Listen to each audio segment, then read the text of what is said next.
All right, here we are once again, February 12th, Saturday, February 12th, 2022. I am your host, Hartley Reginald Smith, the second. Get on with And it. beside me is none other than Lady Camille L. Anderson. Good morning, everyone. Welcome to the show, Let's Study. We are delighted that you have decided to join us yet another Saturday morning. We are on week 2 of our topic this week on tithing. I guess everybody wanted a second week, huh? Yeah, I want to find out, how was your week? Did you make an impact with somebody? Did you use God's principle this week? I want to hear all about it. If this is your first time, Did you tithe differently? Yes. Or did you start the process of tithing? Did you get any gifts this week and thought about, I have to tithe on this? You know, did you think about what we discussed? Do you have questions? That's another thing too, because obviously if you have questions, we want to answer them as best we can. If this is your first time with us, we welcome you to the 4Life TV network on our Facebook Live page. If you'd like to see additional content, we ask that you jump on over after this broadcast at 4lifetv.com. So I've gotten the script of our new project, Connected. So please stay tuned for that. It's going to be something that makes you think. Yeah, and the writers... Yeah, they really put some stuff down. When I was reading it, it was like, yeah, that's true. So I can't wait for you to see it also. In the background, we have Mary Smith, who will be fielding your questions and comments. Please let us know if this is your first time you're joining in and where you're joining in from so we can say hello. If this is your first time, what took you so long? We've been waiting to meet up with you. Please share this link with somebody else so they too can get the blessings that the Lord have in store for us this week. And normally we are on Saturday mornings, Sabbath mornings, between the hours of 9:30 a.m. until about 11. Yes? And this is the time that we answer questions, we get into the Word of God, and we really learn His principles. You will find that we are a little different if you're an Adventist from the normal Bible study. We don't just follow the script. We get beneath the surface and get to the root of what God is trying to say to us, because all of us have something to learn and to use in our lives daily. At this time, Reggie's going to take over as I send out a few texts to a couple of my friends, and then we can get right into the discussion. We have so much to unpack and to review. Yes, class is in session.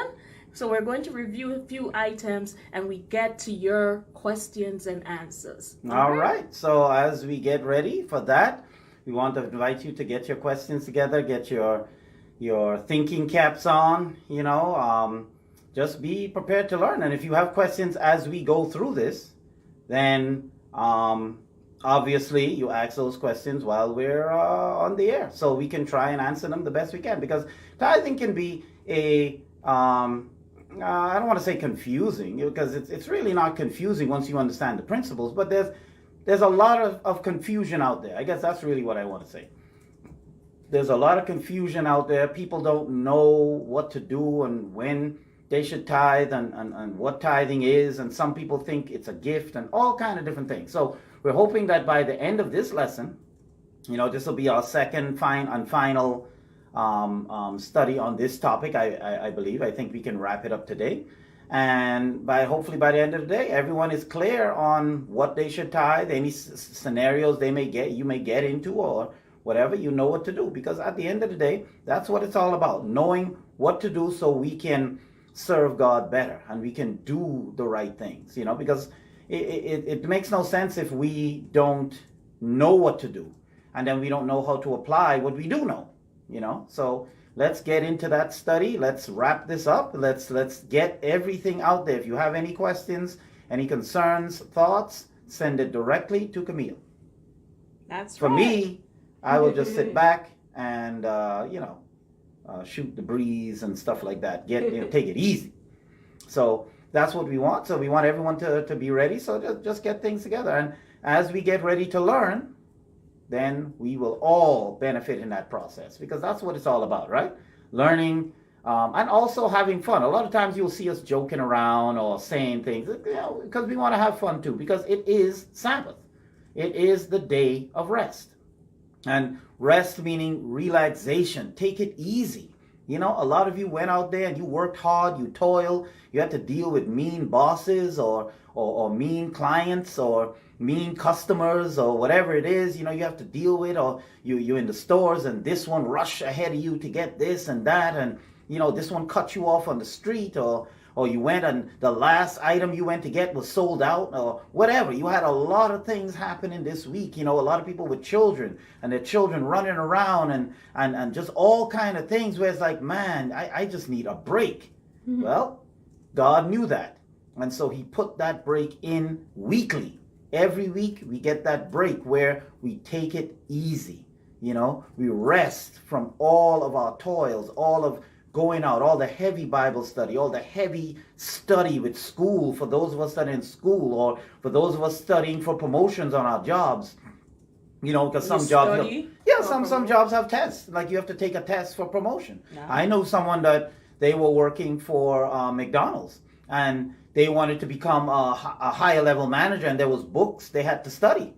They had stuff to do so that they knew, I guess, that when they take the managerial tests or whatever, they pass. So I saw them studying. So, some people have to study. So I'm just saying that for people that are doing that, saying that need to study, that need to, for whatever reason, or, you had a hard week, and a lot of people who work in the roofing industry and the lawn maintenance industry, that work isn't easy. They're out in the heat, and they're on the roof. You can't get away from the sun, and it's just heavy, and construction and all these jobs, teaching, where you're dealing with children all day, and all these jobs where it's just stressful on you. Today is the day that the Lord has made for you to say, you know what? I'm taking a break. No stress today. No big bunch of stuff. Just relax. And as we relax, we'll talk about God's word. We'll talk about what God has in store for us and all of these types of things. So just relax today. It's the Sabbath. It's the rest day. So that's what we need to do. Rest and relax. I mean, the world puts a lot of money into rest and relaxation. Yeah. People have, they have resorts, spas, hotels, everything designed for resting. They even have in certain parts of the world, they'll have these little pods that you sleep in to get these power naps. I know in those big companies, like Google and so forth, they have these little areas where they give you like cat naps, because they believe it makes people more productive. So there are areas where people can actually take a nap, on the job, because they believe it helps them to be more energetic and productive, and their mind is sharper and all this type of stuff. So people are promoting rest all over the place. You have apps, Calm, Spa on Sirius Satellite. You have all these apps designed for rest. Because rest is something that people need. Definitely. And so the good thing is that even though we're just seeing that now, God already saw that.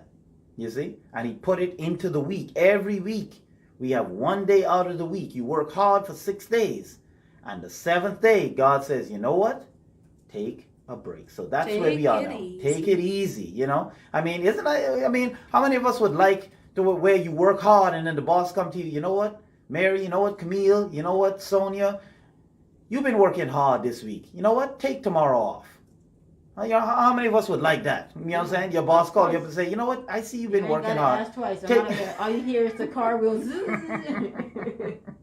Take tomorrow off, and just relax. That's what they're telling you. That's where we want to be, and that's where we are right now with Sabbath. It's the day of relaxation. All right, so let's get ready to get the program started. We start promptly every week at 9:30, and I'm looking at the clock and it's saying 9:30, so it's time to get going. This is Let's Study for February 12th, 2020. 2022. Man, we're already midway into the second month in 2022. I am your host, Hartley Reginald Smith II. And beside me, as usual, is the brilliant, the intellectual, the philosopher, Lady Camille L. Anderson. Where the L? This week, since last week wasn't it. You know what I'm saying? And last week, the L stand for Leah. You know what I'm saying? But this week, we took that away because Camille said that's not it. So this week, we're going with Lear. Camille Lear Anderson. Lear. Lear. That's not like the Lear Jets. I don't know how that's spelled. Lear Jets, but I know Lear. It means learning, instruction, or lesson. Okay. And since Camille chose the career of the teacher, she went right with what her name is. That must be it. You know what I'm saying? And then now she's on a program where she's teaching people. So it has to be your middle name is Lear. You know, last week we talked about how important it was when people were naming their children that they would live up to that name. So, hey, maybe that's it. You're not confirming that? We can shake on it. That's your name, Lear. If I shake on air, let's do it. If I shake on it, will it stop? Will you stop? Before we get into anything, we always invite the Lord's presence among us. So let us start with a word of prayer. Heavenly Father, we thank you for today. We thank you for this opportunity that we can come together again in this fashion. I ask that you will be with us as we go into our second part of this discussion of tithing. Thank you again. Guide and protect us. Please forgive our sins and help that it is not us that is seen, but your principles will shine out today. In your name we pray. Amen. Amen. All right. So, what we're going to do is, once we go into our, we normally have a question of the week and we say, we give a shout out to a couple of people liking the page. We're going to go into just a recap, because I think it's good to get a recap, right? Just to kind of go over what we talked about last week, and then we'll continue into, and we got a number of questions come in about tithing. So we're going to read those and give the answers, and we're going to ask you too to answer some of these questions as we go into our study here. So first thing, we'll go into our normal maintenance situation. And then after that, I'll give a recap. We'll get to read some of the text, just briefly explain it, and then go and then get to that certain point. And then we'll get right into the continuation of tithing. All right. One of the questions that I put out this morning as I was texting some of my friends. Your degree is working. It's earned. Yeah, they spent money well spent. One of the questions that I did ask this morning when I was sending out text was, how was your week? And did you have an opportunity to bless or help someone this week? And a friend of mine just replied that, yes, God stepped up or required of her that she help someone who's staying with her this week. So God will bring different opportunities to us. We just have to be the ones willing to take hold of those opportunities. I'm going to put on my glasses because we are going to get into some serious, like I like to say, in Jamaica, we don't say serious. We say serious discussion this morning. So I have some serious people I want to call out to. So I have Mr. Alpha out of Madagascar. We have... These are people that like the page? Yes. Okay.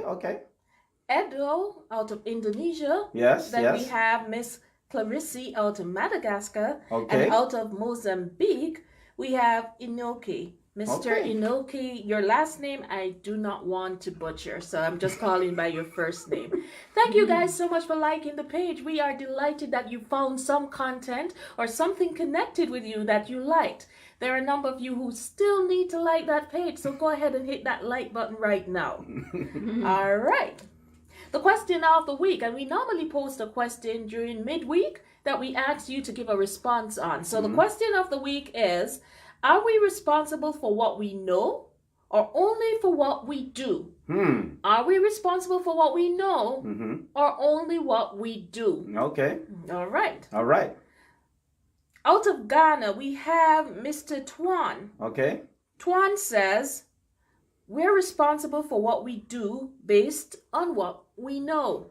We're responsible for what we do based on what we know. Okay. Camilo out of the Philippines says, both. All right. So both. We're both responsible for what we know and do. And that's what Tawan said as well. But his own is more, we're responsible for what we do based on what you know. Yes. Okay. Richard out of Spanish Town, Jamaica, we have Richard Clark. He says, once you know it, it means that you're informed. You're now responsible for what you do with that information. Okay. Henry out of Kenya says, perfectly. Responsibility lies on keeping and living the Word of God. So once you know the Word of God, then you have a responsibility to keep it. In other words, you know it, so then you do it. Okay. Okay, but what if it's not the Word of God? Am I still not responsible? You're still responsible. All right. Peggy, right here on our show, a regular member out of Alabama, says, I'd say responsibility lies in seeking truth and answers. Okay. I like that. Responsibility lies in seeking truth and answers. Okay. Again, the question, are we responsible for what we know or only what we do? Okay. Then we have Cher Berry and says, the Bible calls us to live what we know and have obtained. Philippians 3, verse 16. All right. Philippians 3:16. Let me see if I find that while you're reading real quick. Jessica out of Arkansas. Okay. And she's also giving us a text, James 4:17. Therefore, to him that knoweth to do good and doeth it not, to him is sin. Philippians 3:13. Philippians 3:16. 16. And it says, nevertheless, to the degree that we have already attained, let us walk by the same rule. Let us be of the same mind. Okay. I don't get the connection. Philippians 3:16? Yes. Yeah, that's what it says. Nevertheless, to the degree that we have already attained, let us walk by the same rule. Let us be of the same mind. And Cher was making reference saying the Bible calls us to live what we know and have obtained. Okay, so be of the same mind, being of the same knowledge, I guess is what she meant. Annie out of Mississippi says, I think we're responsible for both. Okay, and I'm looking for James 4:10. She said it right here. Therefore, to him that knoweth to do good and doeth it not, to him it is sin. Okay. That's James 4:17. Okay, so if you know to do good and you don't, then it's sin. Then we have Mr. Ezekiel, Hakazan. a Kazim out of Zambia, says, that's a good question. Well, thank you. And then Mr. Regan out of Cape Town, South Africa, both are equally important. Yeah, but answer the question. They're equally important, so we're responsible for both, I guess. Because if they're important, you would figure that you have to do it. And then Mr. Amura Yep. out of Papua New Guinea says, what we do? So, how? Explain, please. Okay, so he wants us to explain what we're talking about. Okay, so when we talk about are we responsible for what we know or what we do, we're talking that there's two things there. One of the answers said, we do what we know. What we do is based on what we know, right? In other words, we're responsible for what we do based on what we know, right? So if you know something, then that should shape what you do, right? So if you know the stove is hot, that should factor into whether you're going to touch it or not, because you know it's hot. Yes. If you know that speeding will get you a ticket, then that should factor into whether you decide to speed or not. However, what we have to understand, and this is where I like what Peggy was talking about, what we have to understand, it's not just our responsibility in what we know, but it's also our responsibility to gain knowledge.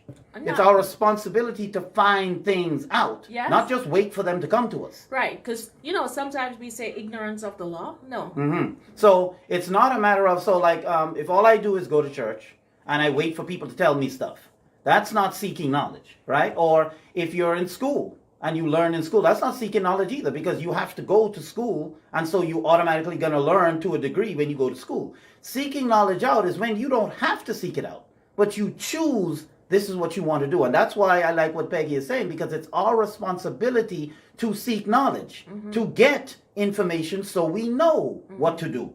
So like the comment that said, what we do is based on what we know, but if we don't seek out knowledge so we know things, then we won't know what to do. So it's our responsibility not just to be responsible for the things we already know, but it's our responsibility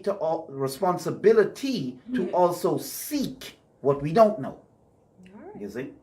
So that's what we mean right there. Okay, so we have a few people that are always on and that we like to say hi to. We have Lisa Cates in Fort Lauderdale, and we have Sterling, obviously, is always on. Pat, obviously. Dad, we're getting ready for those vegetables soon, Dad. Then we have Marcia, we have Sonia, we have Peggy, obviously, that gave an answer to the question. Laverne, we have Camille Turner, we have a new viewer, Camilo Valmorida, out of the Philippines. Camilo out of the Philippines, so we thank you for joining us. And a co-worker. Yes. Marcia told me that she sent the link to Lisa.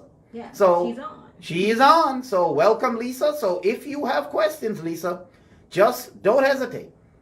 Send them in to Mary. No.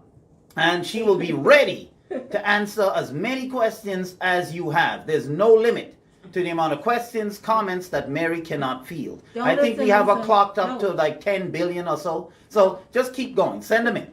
She likes to be tested. Right. Right now, she's saying that y'all not giving her a challenge. Don't listen. I get carpal tunnel syndrome. My finger's gonna be burning. All right. So, but for real, just at least if you have any questions as we go through the discussion, please just send them in. So because we want everyone to have understanding. So we're gonna go ahead.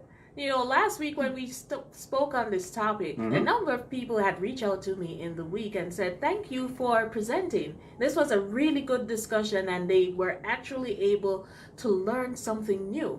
So we hope that at the end of this whole experience on tithing, that you have learned something that you can take and use in your life going forward. Because it makes no sense we come here, have jokes, talk for a couple hours and then nothing sinks in. Yeah. I've sit in a couple classes where nothing has stuck. You wait for the light to dawn, huh? Yeah. Everyone's waiting for that bell to ring, ping, so you understand. Yeah. And if we have said something that you don't understand, please let us know, because our aim is not to just get through.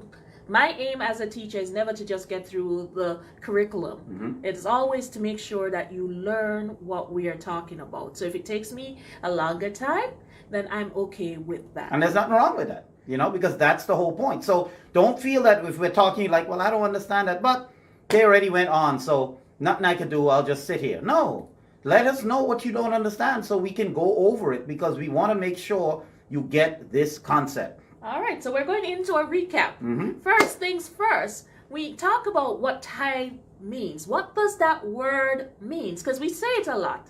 Okay, so before we get into that, let's do our memory text for today and then continue with what you're saying. Memory text for today, because this is what everything we're going to be discussing today. Every week we have a memory text we start with, because everything is based on that. We're reading Matthew 7:13 to 14. Matthew 7:13 to 14. So we'll give a few. I'm not. Oh, you're not? Okay, so a little time. Matthew 7:13, 14, and then I'll go ahead and read from the New King James Version. Matthew 7:13 to 14. You got that, Mary? I got it. All right, so let's go ahead and read. It says, "Enter by the narrow gate, for wide is the gate and broad is the way that leads to destruction, and there are many who go in by it. Because narrow is the gate and difficult is the path which leads to life, and there are few who find it." Let me read that again. "Enter by the narrow gate, for wide is the gate and broad is the way that leads to destruction, and there are many who go in by it. Because narrow is the gate, and difficult is the way which leads to life, and there are few that find it. Now, why is that our memory text? We're talking about tithe and so forth. Because we have to get the principle that when we learn certain things, right? The world and even people in our church or whatever, they're going to have a mindset or they're going to have a view.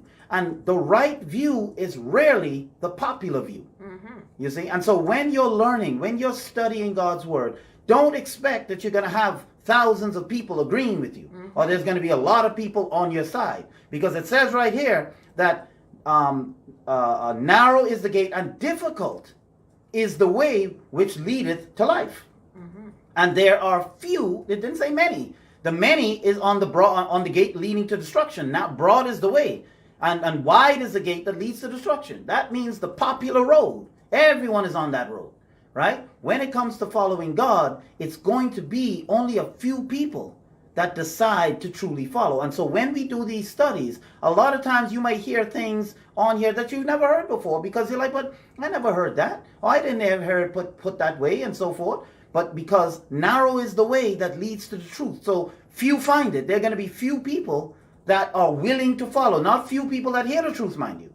Few people that are willing to follow the truth. And so when we talk about tithing, there's a lot of things that people are like, yeah, but come on, why that or why this? We have to understand that if we're to follow God, we're going to be with only a few people that's going to want to follow the truth.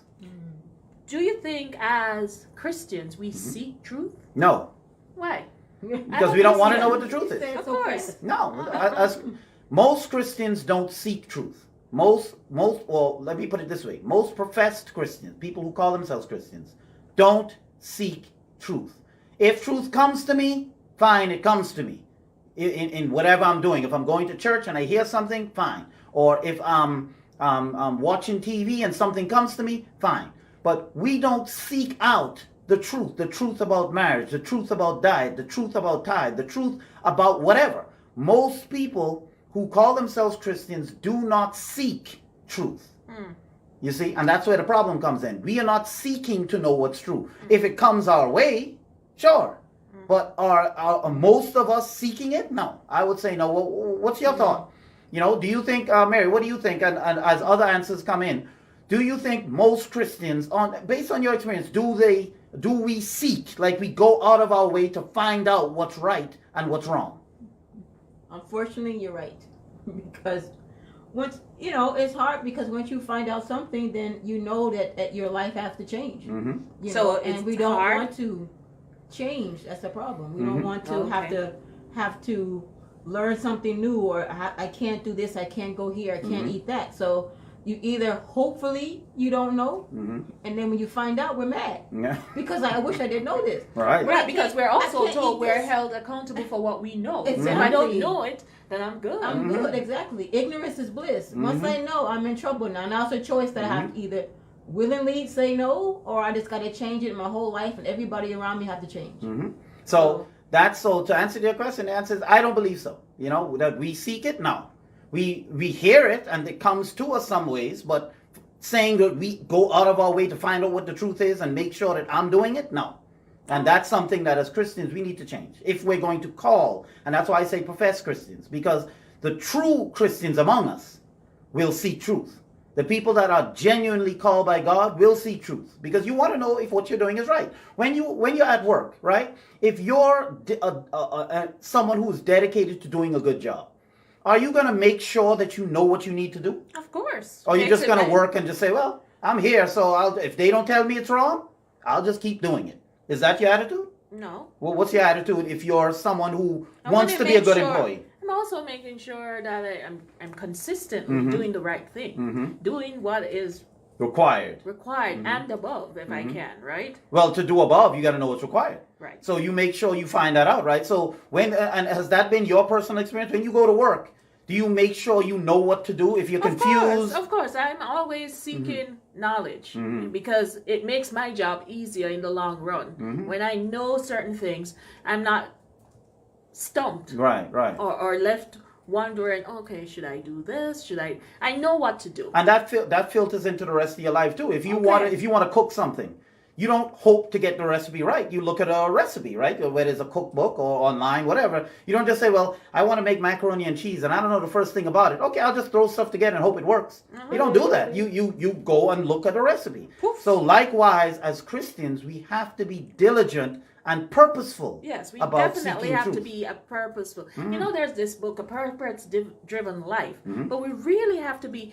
Successful people in life are successful because they pay attention and they are purpose-driven. They know what they want and they go after it. So if you want a closer relationship with God, you have to, and you have to be the one seeking the truth, not sitting back and let somebody telling you the truth. Right, and that's what we're doing here with the question with tithes. This week somebody said something to me and I was like, that's so true. I need to stop and take charge of a situation and not just sit back and let others hope it resolves itself. Yes, and keep on doing the same thing and hoping for different results. That's the first definition of insanity. Yes, I'm mad, yes. But no, we have to change. Right. We have to be purposeful and strategic. God has asked us to be stewards. And the word steward means that you or a caretaker. Yes, you take care. It's not that, when you're running a business, you don't just let money slip through your hands. You're very meticulous. You account for every cent. And that is what God wants us to do with the resources that He has blessed us with. You don't just take things for granted. And when we talk about tithing, this is an area of our lives that some of us have taken for granted for too long. Well, today is the day that we start a new leaf. We start afresh. All right. And then move forward. So last week we talked about, first of all, what was the definition of tithe? All right. And that we learned was 10%. 10%. Or tenth. Or 10. Tenth of your increase, not your income, as some of us may think. It is of so the word tithe means tenth. The word tithe means tenth. So anything outside of a tenth is not to be called tithe. What's the proper way to use tithe in a sentence? Should I say I've given 10% tithe? I've returned. And given and returned are two different things also. I've returned tithe. What about 10% tithe? That's being redundant. You don't say I returned 10/10. I returned 10% tenth. No. 10/10. 10/10. You don't say that.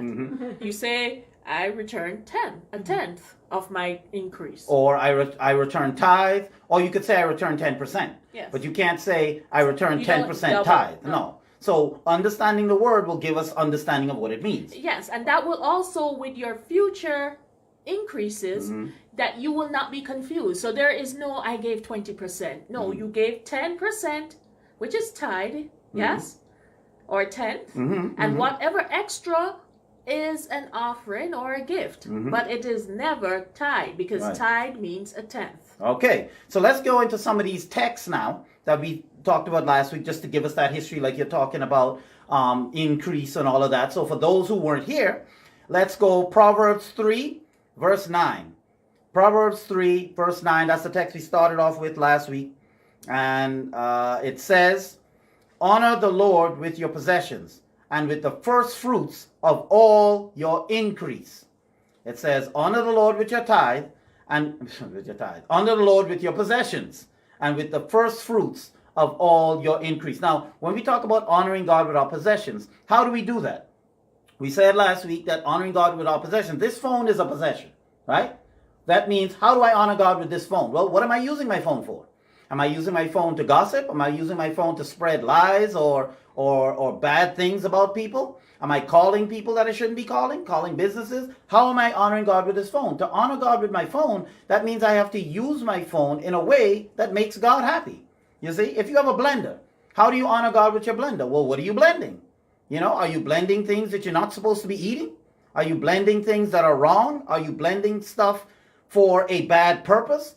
Whatever stuff you have, it has to be used in a way God would be pleased with what you're doing with it. Okay. So your possessions, that's how you honor God with your possessions. You honor it with your possessions by doing with the possession whatever God would be pleased with. So you have a phone, what are you doing with your phone? You have a stove, what are you cooking on your stove? You have a car, where are you going? What are you doing with your car? You have a job, what are you doing on that job? You see, all of these things, it will answer how we honor God with our possessions.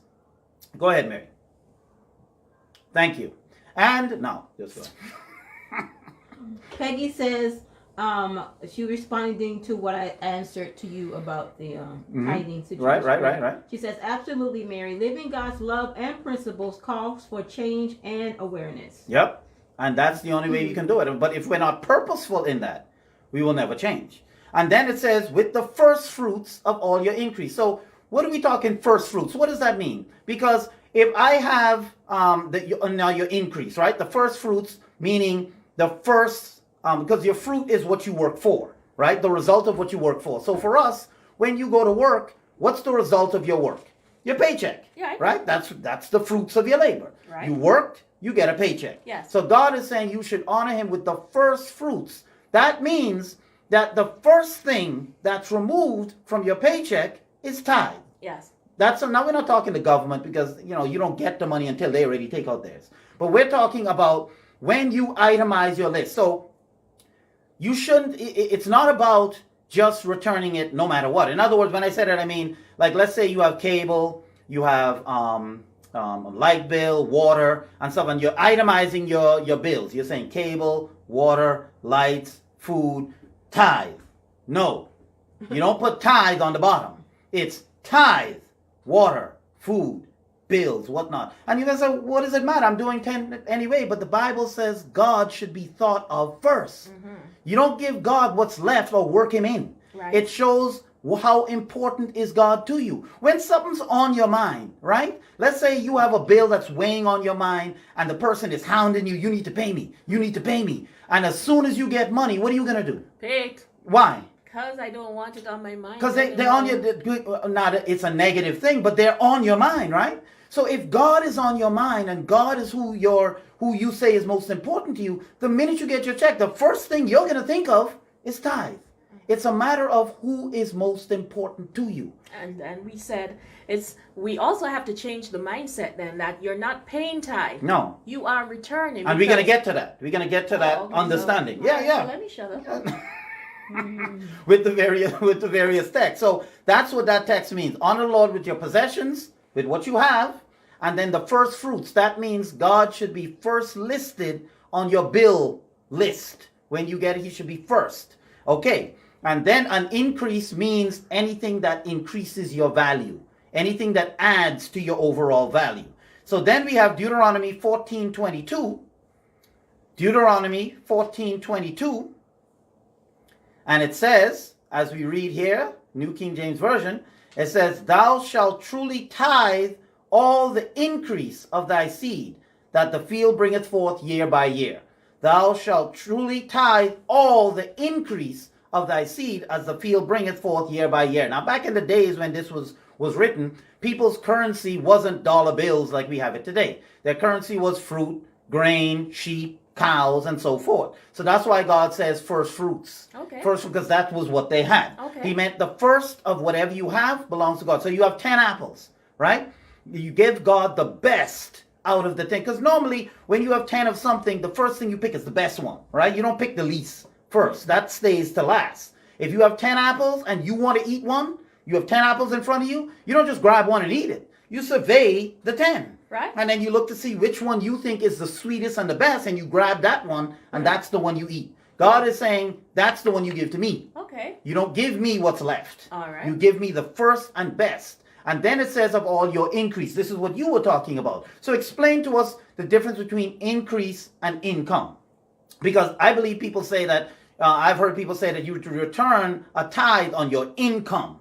So income is something that you work for, right? Mm-hmm. So once work has been completed, what you're paid is your income or your revenue. Mm-hmm. Yes? So that is different from your increase, because your increase can be something that was gifted to you. Oh, okay. Well, what do you mean increase? I mean, if somebody gives me this phone, for example, say I don't have a phone, they gave me this phone. So your net worth, which is what we talk in business today, right. If you were to add up all your assets, stuff that you own, mm-hmm.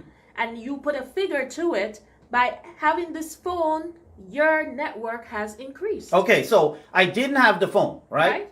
So I had $10 to my name, right? You worth $10. So I worth $10. That's what I got. And that's about true. And so now someone gives me this phone, and this phone, let's say, is $400. I'm just saying something. You're now worth $410. So I have increased. Yes. So I must return on this phone, is what you're saying. Yes, because that's an increase to you. Okay.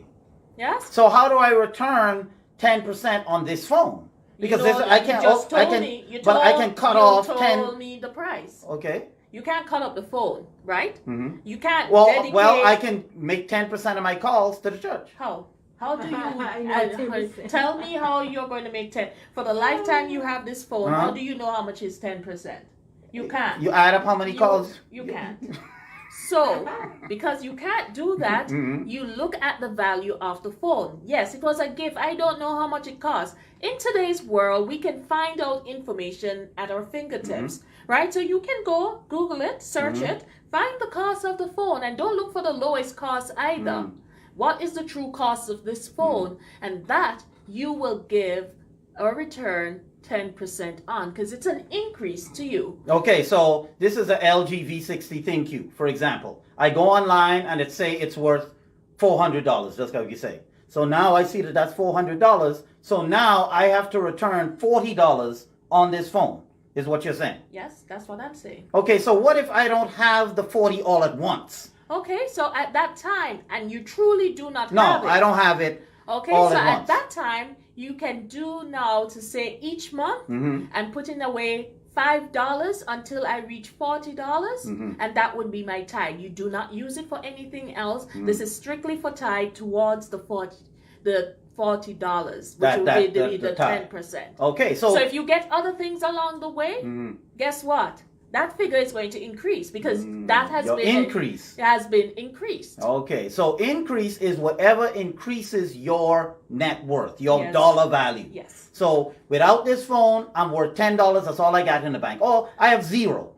Let's say I have no money in the bank, so I don't have any. That's it. Someone gives me a phone that's worth $400. My value has increased by $400. So therefore, I return 10% of the 400, which is 40. Yes. Okay.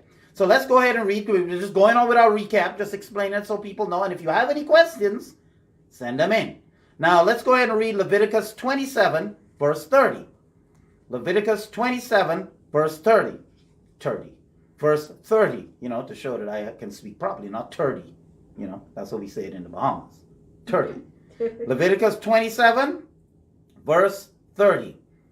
All right. It's all the way down. Yep, there you go. 27, verse 30. All right.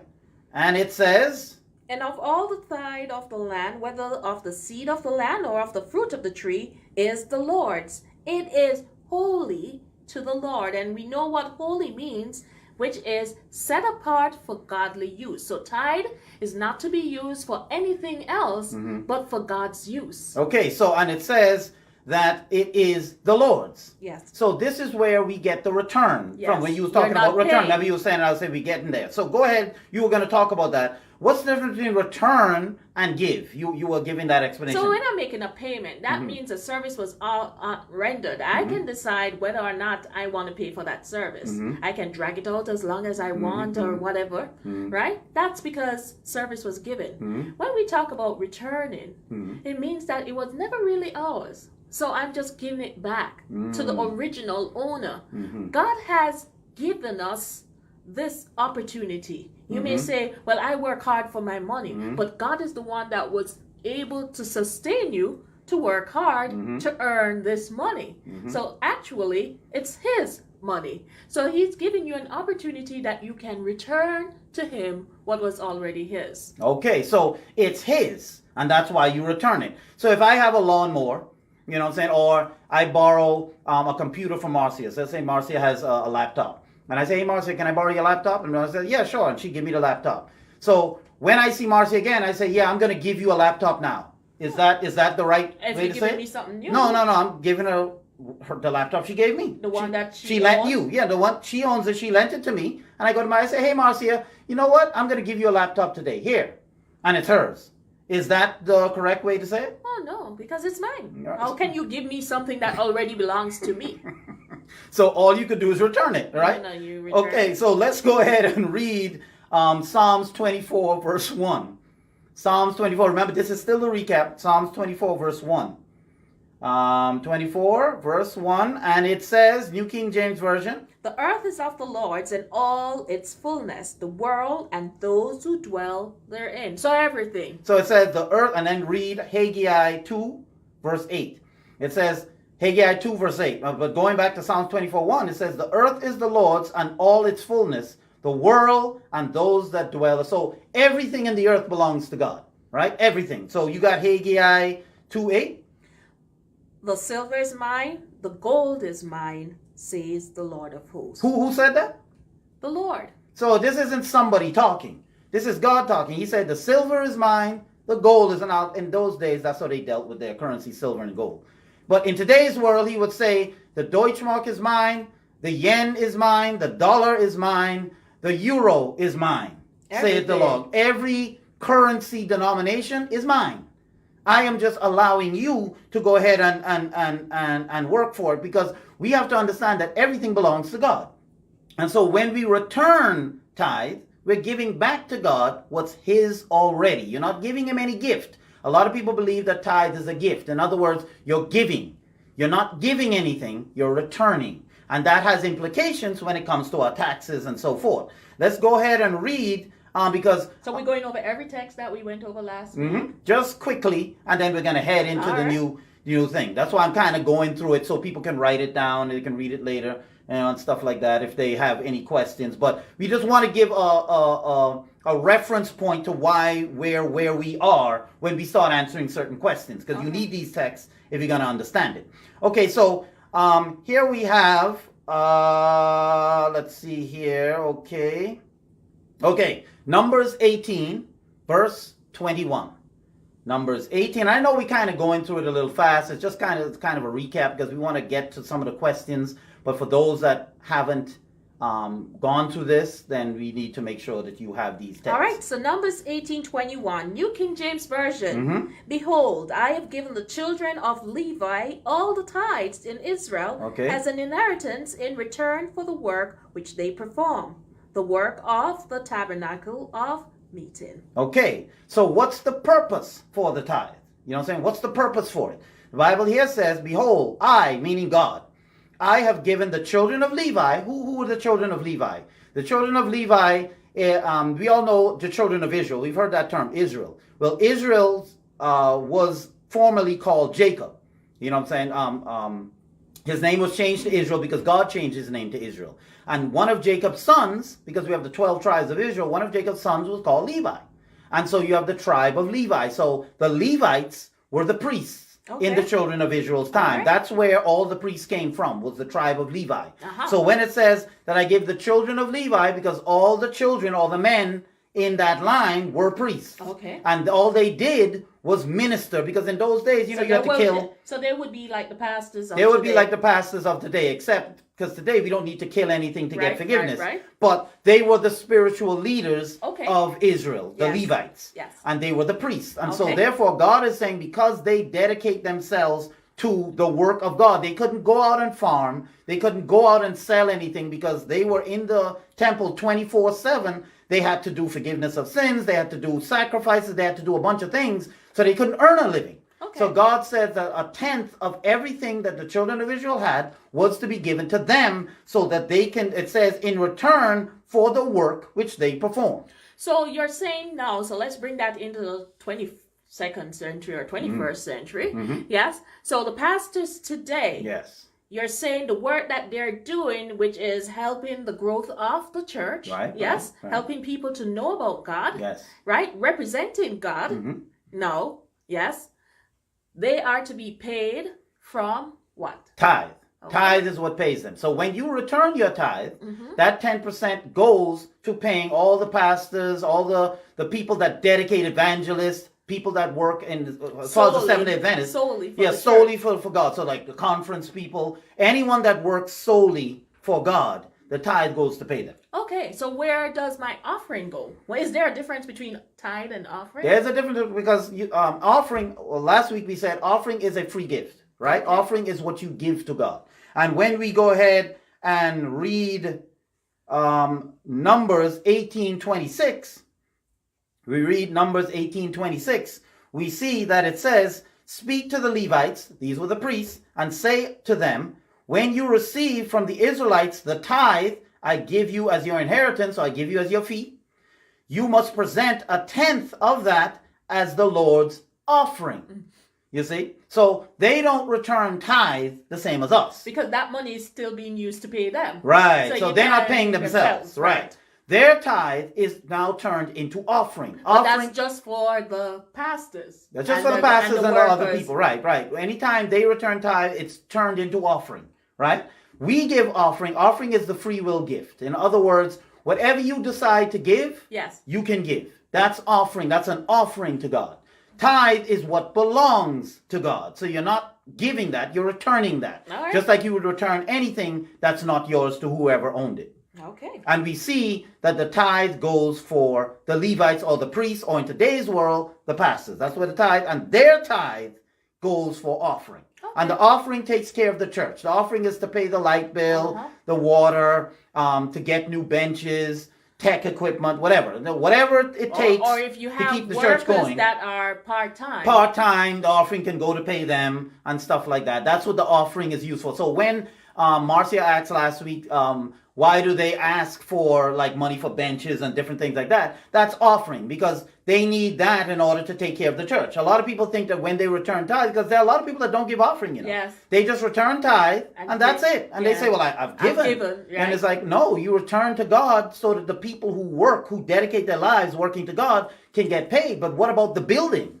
The building has to be maintained. Yes. And that's where offering is all about. That's what offering is used for. Okay, so I think we've caught up with where we were last week, because we were asking a bunch of different questions and whatnot. If anyone has any questions, do you understand? You can just send in, do you understand what we have said so far? I know we kind of went through it kind of quickly, but do you understand what we have said and what we have gone through so far, so that we are now going to move on to some of these extra, because a couple of questions came in and we really want to get to those questions and answer them. So does everybody understand? That's a quick yes or no or anything like that. And like you said, people reached out to you. So as those answers are coming in, I guess we can go ahead and start with these questions. And some of these we probably have touched on in our recap, but I just wanted to make sure that we have a good solid answer or feedback on them. So the first one is tithe seen as a payment or return to God? Is tithe seen as a payment or return to God? And we have already established it is a return. Right. It belongs to Him, so we are returning. So when you speak, we have to change our language, like I said. Changing now, when you're now informed with knowledge, you have to change. So you say, I return tithe. Right. You do not say, I made a payment. Right.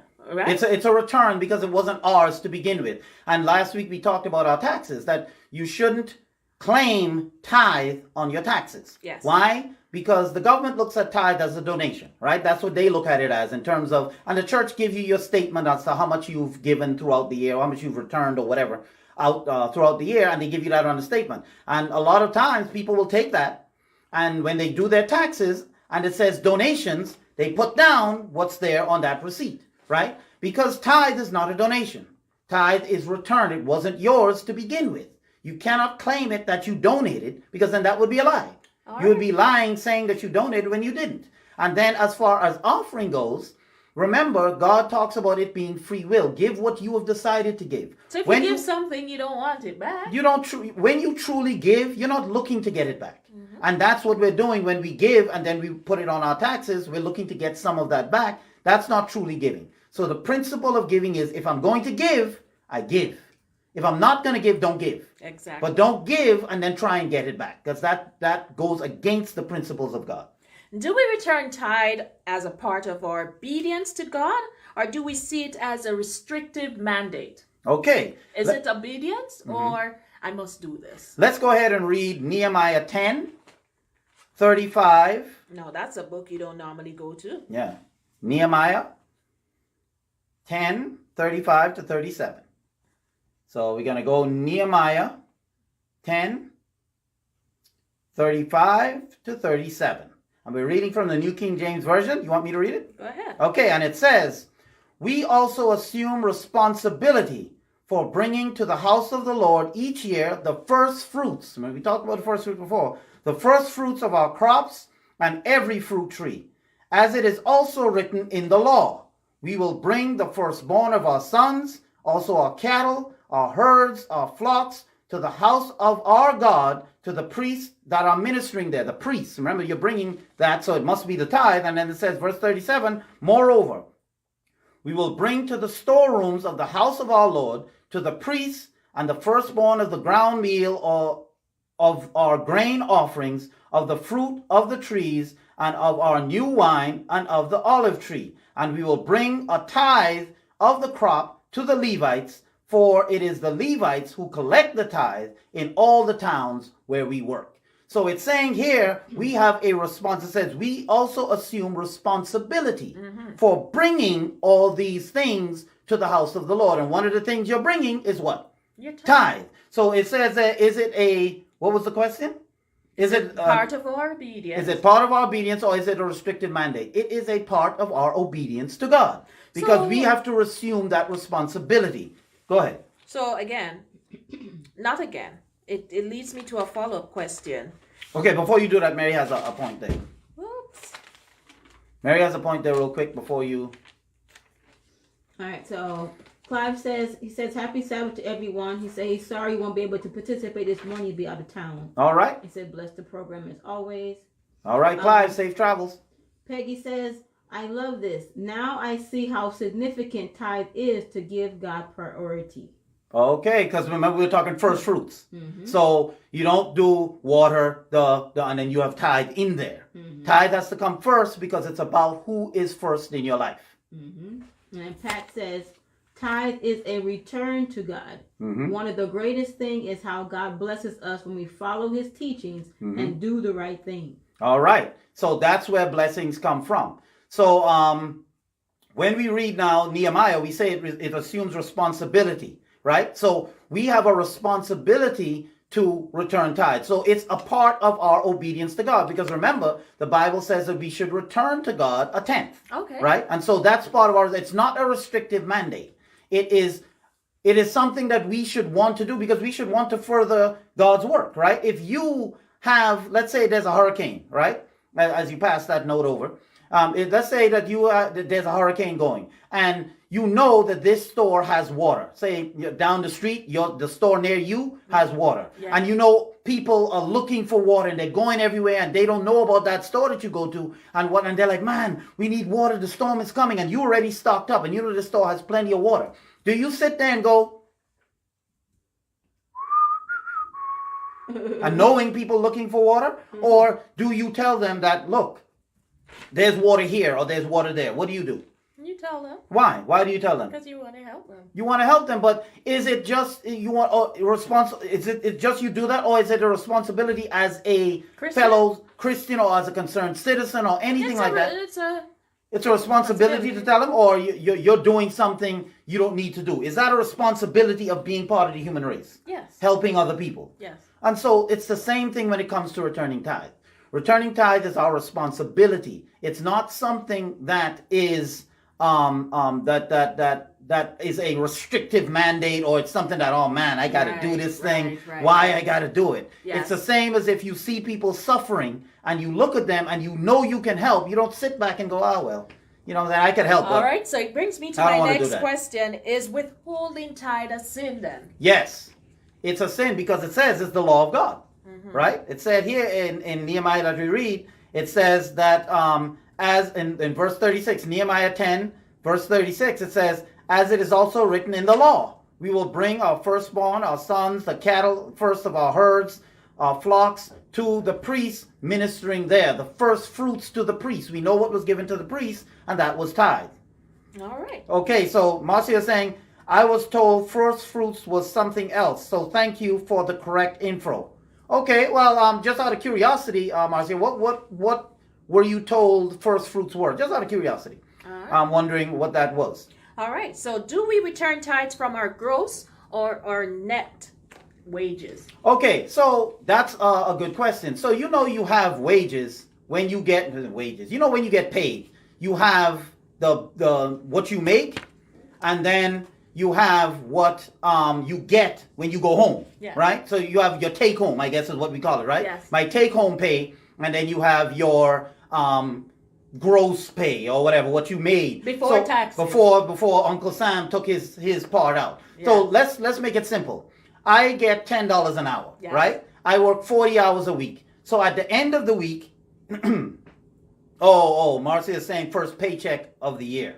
Okay, well, yeah, no, that's not what it means at all. That's totally wrong. So someone who said, Marcia is saying someone told her that your first fruits is your first paycheck of the year. So let's say I start working, or even if you're working, every year you're supposed to give your whole paycheck, the first paycheck you get for the year. If I'm understanding you correctly, Marcia, you're supposed to give the first paycheck, and I think you were saying you heard that too. You're supposed to give your first paycheck of the entire year to God. To God. Explain that. That's your first fruit. That's the first thing that you're earning that you need to turn over to God. No, that's not what it means. What it means is when, like we have the 10 apples. You have 10 apples. The best out of those 10 is what you give to God. The best. So first fruits would mean that you put, in our term, dollars are the same. So there's no different value on dollars. But our first bill would be God.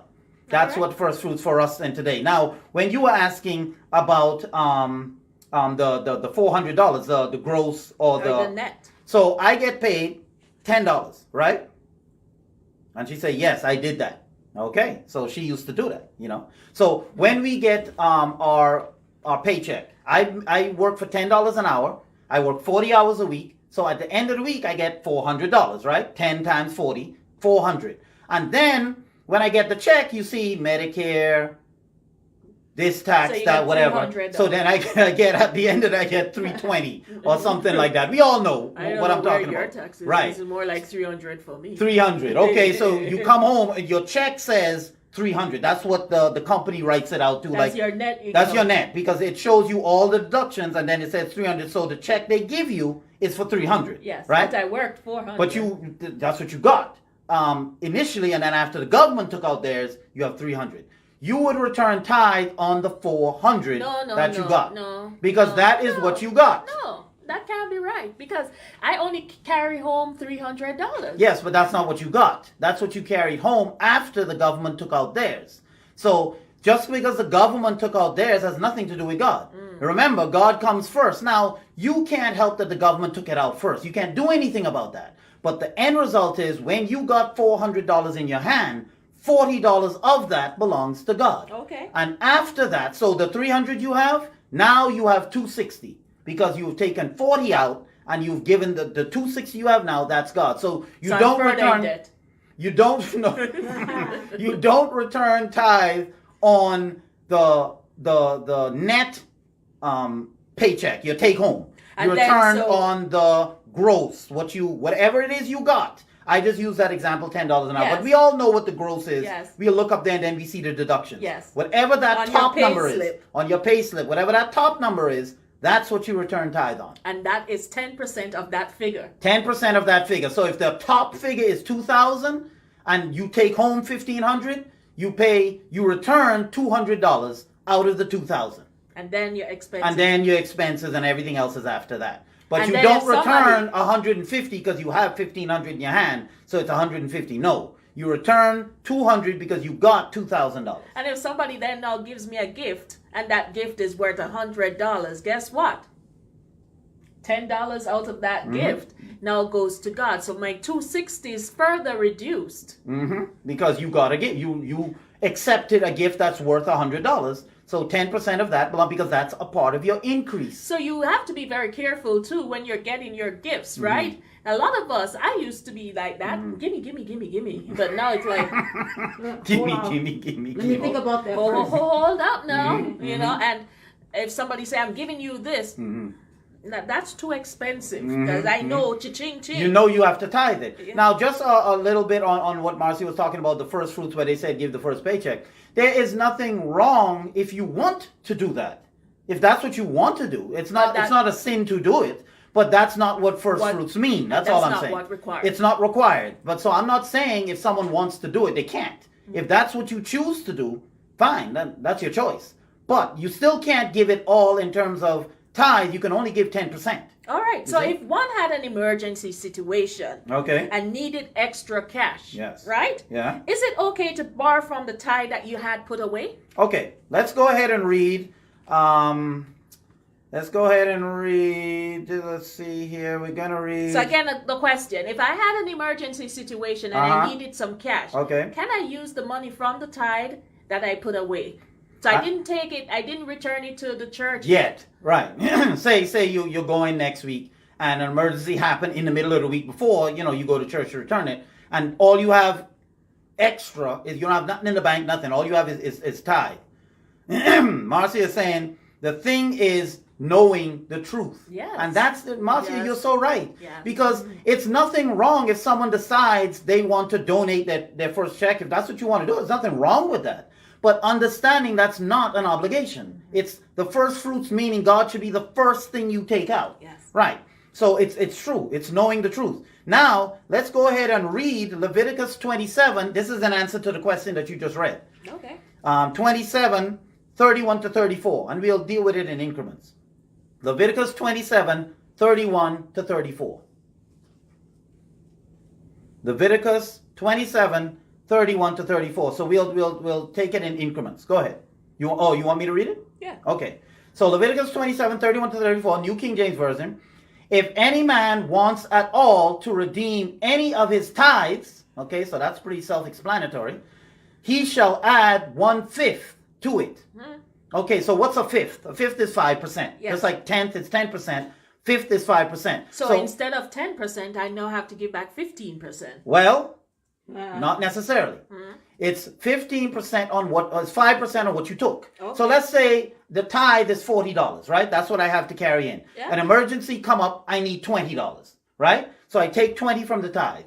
I have to put 20 plus 5% of the 20 that I took. Okay. So 5% of 20 is 1. Okay. Right? Because 10% would be 2. Right. Half of that is 1. So you have to return the 20 that you took plus an extra $1. That you don't have. Well, if you borrow, if you redeem any of it, because it says here in Leviticus 27, this is what God is saying, not me. It says if a man or woman, obviously human, if a man wants, because you'll have people talking about man meaning male. If a man or woman wants at all to redeem any of his tithe, I mean any part of it, he shall add 1/5 to it, 5% of what you have taken, right? And so in your answer to your question, if you have an emergency, you can, but remember you have to add 1/5 to it. You can't just say, okay, I'm putting back the 20 and then walk off. Yeah. You have another additional 5% you have to add to that because you used it. Now, with that, let's go on to reading. It says, and concerning the tithe, or concerning the tithe of the flock and the herd, concerning tithe in general, it says, whatever passes under the rod, 1/10 shall be holy unto the Lord. And you said holy means set apart for godly use, right? He shall not inquire whether it is good or bad. Like some people, they go to a church and they say, well, the church not doing what they need to do with my tithe. They're not doing my tithe. I'm not getting the pastor rich. Yeah, you know what I'm saying? The church is not doing what they need to do with my tithe, so I'm not going to give them my tithe. I'm not giving them that.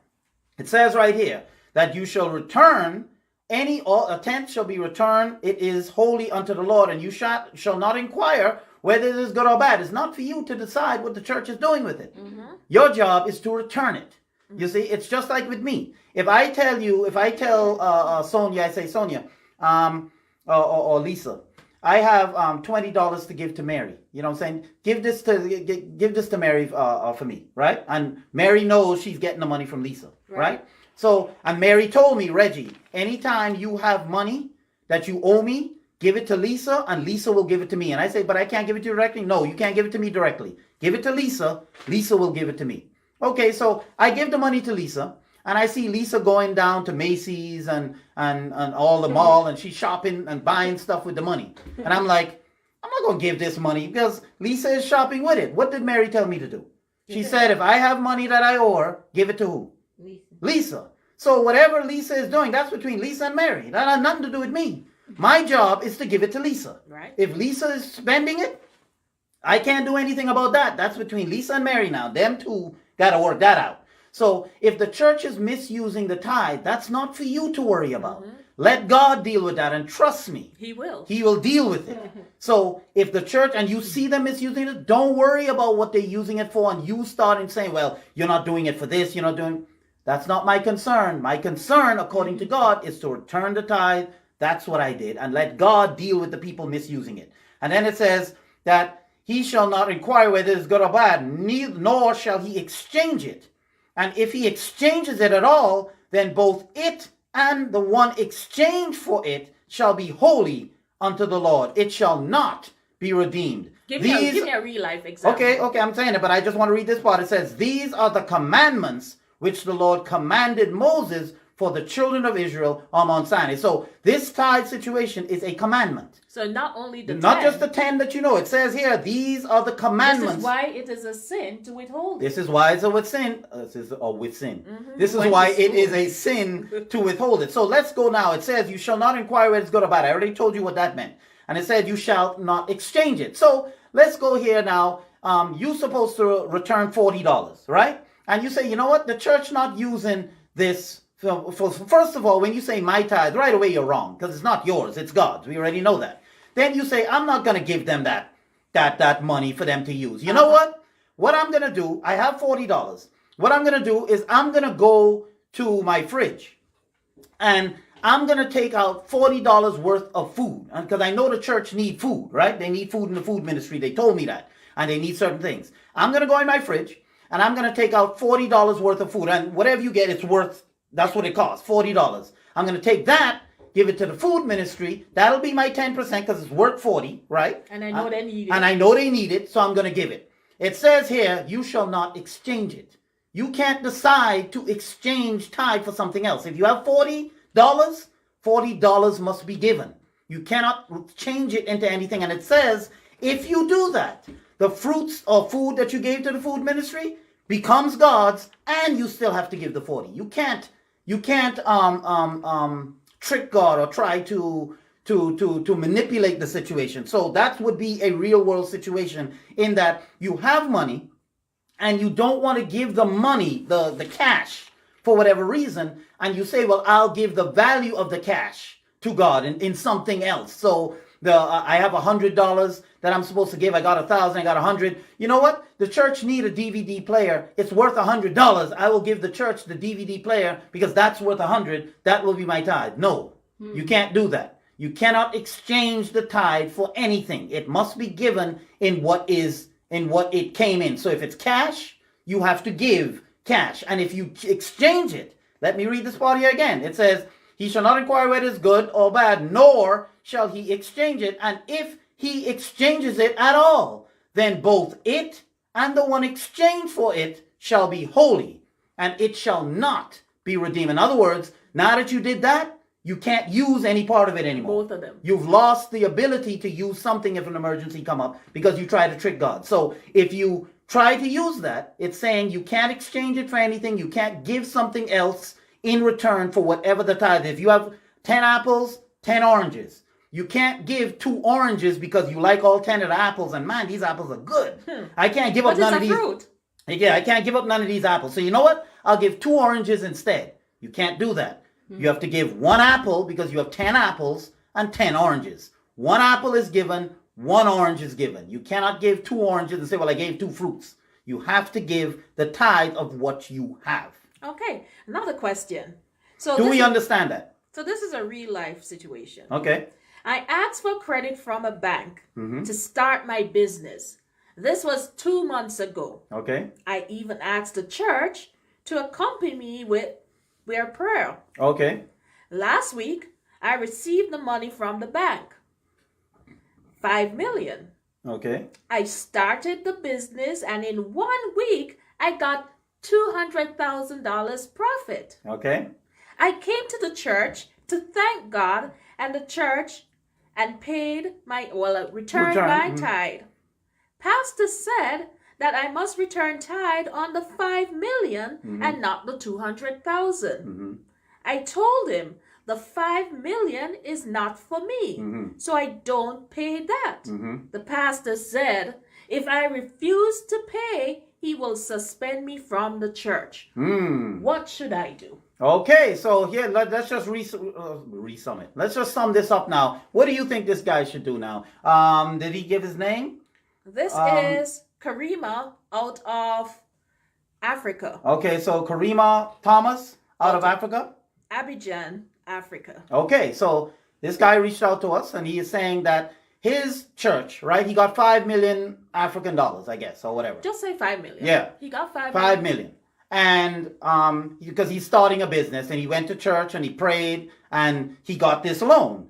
And then now he's in business. First month he made 200,000 in profit. Yes. Right? And so he returned 20,000 to the church because as he said he returned tithe. So he returned 10%, 20,000 to the church. The pastor told him that the 20,000, we don't want that. You're supposed to return tithe on the 5 million. Because you got 5 million. Because you got 5 million. And if you don't return the tithe on the 5 million, we're suspending your membership. Don't come back here. Right?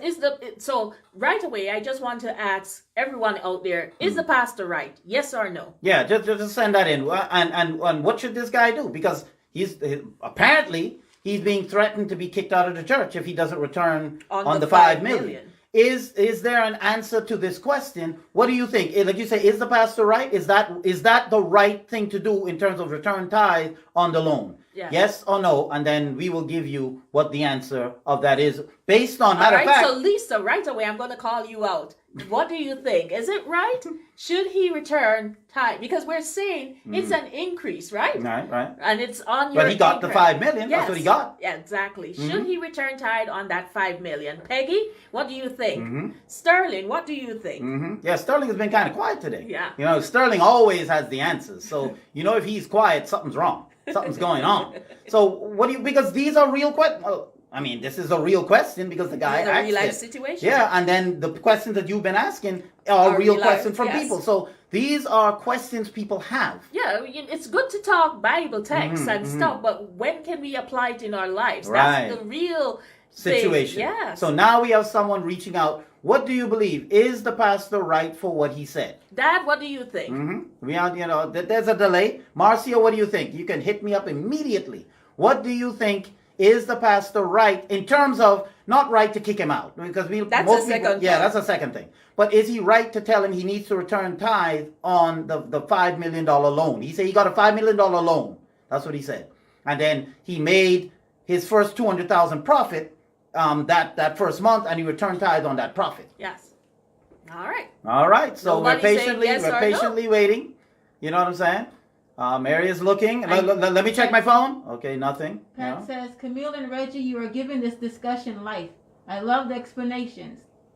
They are straight to the point. Thanks for helping to make tithing clear to all who are like us are confused. Good. I'm glad that we can clarify a few things. Okay, so Marcia gave that first answer. So and thank you, Pat, for saying that. We're just trying to. We're here to teach. Yeah, we're just trying to make it as easy as possible because this can be a confusing topic for some people, and people don't. People say all kind of things and whatnot, and you don't know what. And you don't know what to believe. So Marcia says, "I think no. He has to know that he has to pay the 5 million back because it is not his but a loan." So Marcia is right on point with that. All right. Anybody else agrees with Marcia? Yeah. Does anyone agree with Marcia? That it's not right? Because she's saying that he's wrong because it's a loan. He shouldn't have to return. All right. Okay, Mary has some answers coming in. All right, Mary, what do you think? Yes or no? Peggy says, but the 5 million is a loan. All Okay, right, so okay.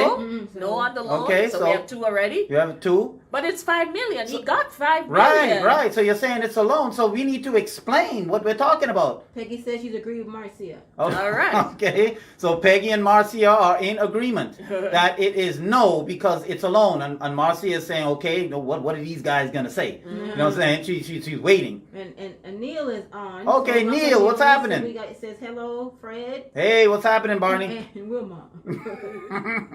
So what do you think? I don't know if Neil just came on or whatever, but Neil basically, the question came to us. Someone reached out to us and they said that they got a loan for 5 million. They were trying to start a business in Africa. They got a loan for 5 million. They went to the church, prayed and all that type of stuff. The church prayed with him. He got his loan for 5 million. He made 200,000 profit in his first month and he returned 20,000, 10% of that to the church. The pastor told him, no, you need to return 10% on that 5 million that you got. So and if you don't do it, we're kicking you out. All right. Neil, is the pastor right for saying he should return tithe on the 5 million? Yes. Marcia is saying no, and Peggy is saying no. And now who else do we have? All right, so Sterling says, did he do the 10% when he got the loan? I'm sure he didn't. So he needs to. A shame of the pastor had to tell him. The loan increased him. Okay, so Sterling is saying we have a...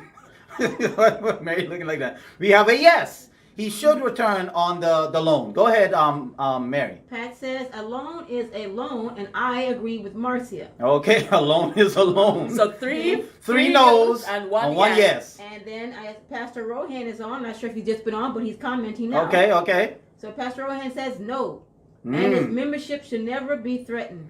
Having said that, if the gentleman feels convicted that he can, but it's not required, return on the increase. Okay. All right. So we have Pastor Rohan chiming in as an official pastor saying no. But we know his membership shouldn't be. We know that. That's a separate issue. Right. Yeah, but we're talking about talking about the should he return on that 5 million? And we have 4 no's, one yes. Okay, so let's go ahead. So Camille, now you were the one that this is more your area in terms of the business and so forth. So this guy got a loan for 5 million. Yes. And he made 200,000 his first month. You know the story. Yes. He returned 20,000 on the 200,000 profit that he made. Yes. What should he do? Who's right? I'm not talking to right, but who's right here? No, in terms there of, is really a right or wrong. There's a right or okay. Give it to us. He is correct. Who is correct?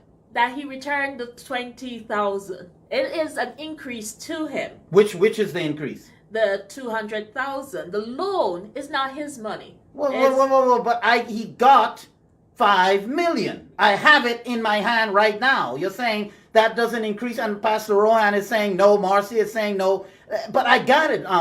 Pat is saying a loan is a loan, but I got it. But it's not yours. But I got it. You're paying back. It's coming out of your hand. You're gonna be paying monthly back to $100 and something or whatever to you. So not again, your money. So okay. Go ahead. Explain it to us. An increase is something you will own that will benefit you. Okay, so you have to own it. You have to own it.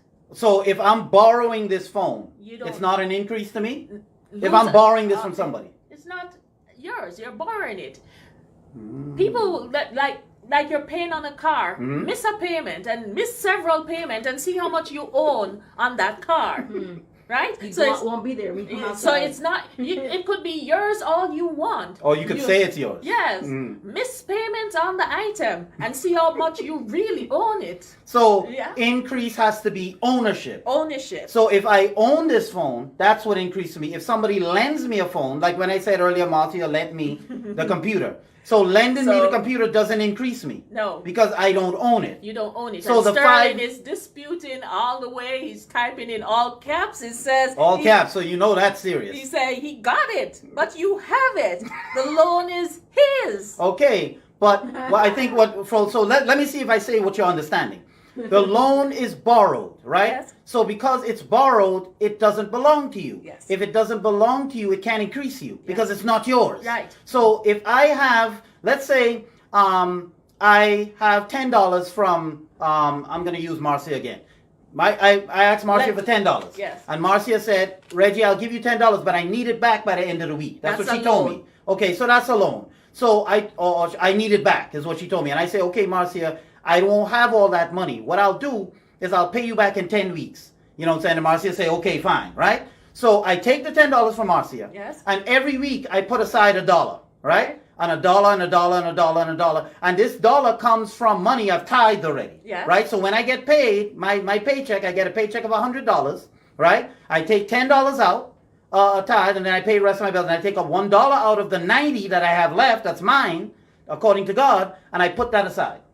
After 10 weeks, I have $10, right? And I give that $10 to Marcia. Right. I'm not increased. No, because I still have the same $10 that I would have had before. Right. And so because you're not increased, that's why you don't pay return tithe on loans.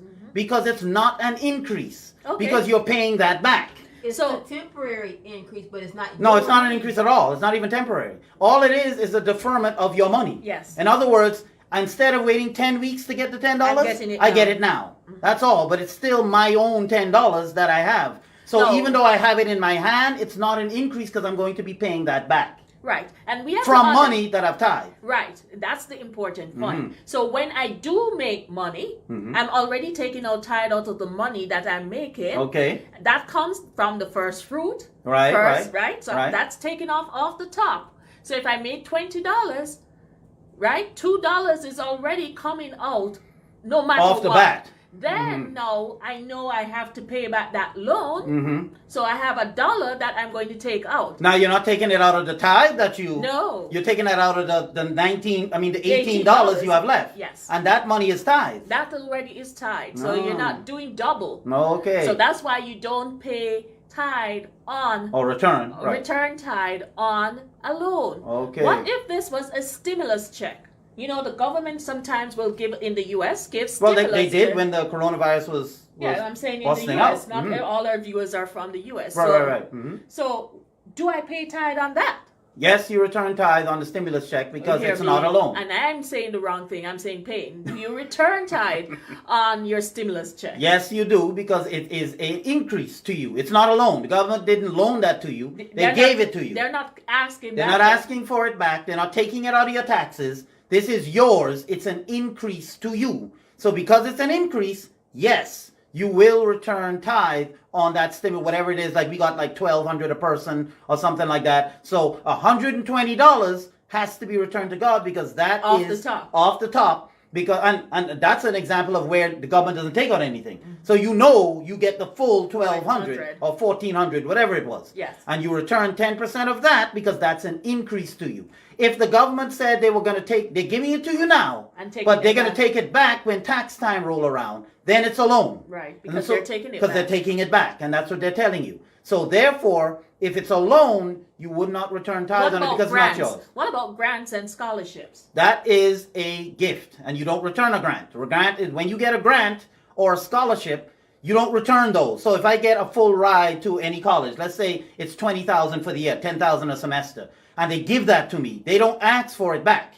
That means that's what a scholarship is. They pay full ride. So that's an increase. That's an increase to me. So I have to pay $2,000 to return $2,000. But I'm God. a student. I don't have no money. How do I return $2,000 of what I don't have? That's why I'm getting a grant. Well, when you work, you put just as you said, you put aside that money. I'm not working.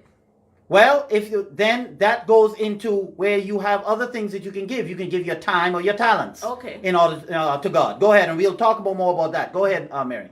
Peggy says the financier of the $5 million gets back the money in a loan agreement over time. Exactly. Yes. Exactly. So therefore, it's not an increase. You didn't increase. You don't have $5 additional million. Right. You see what I'm saying? So what if I took a loan? I'm sorry. Go ahead, Mary. And then Pastor Rowan said, I'm not sure on what he responded to, but he says, and it's taxable. I don't know. Yeah. I don't know. He would have to explain what he means. Yeah. Right. So. Maybe he means a stimulus. I don't know. We don't know. But yeah, Pastor Ron, can you just clarify that for us? So I got a loan to make an addition to my house. Should I return tithe on the loan to the addition to the house? Okay, so you own the house, right? Yes. Okay, so you own it, so it's yours. Yes. So if you're adding to it, you're gonna build an addition from money that you would have tithed before, right? Because that's the only thing. Let's say you get a loan, because remember, we don't return on loans. Okay. Right, so you're going to pay that off. To... So now you have an addition to your house. It makes your house worth more. Yes. Right? But it's not worth anything until you sell it. Okay. So you wouldn't return any tithe until you sell the house and get the cash increase. When you get the cash increase, then you would return 10% of whatever you... Because it has no value now. Yes, you have more space. But it has no value. But here's the thing. If your house was $200,000, I don't want to get too technical, and let me know if you understand, people out there. If you bought your house for $200,000, right? And it's paid off, right? So you got a loan for $200,000. You paid that off, so you owe nothing. Then you decide to get another loan, and you put an addition onto your house, right? So, and then you pay off that loan too. So you own everything free and clear.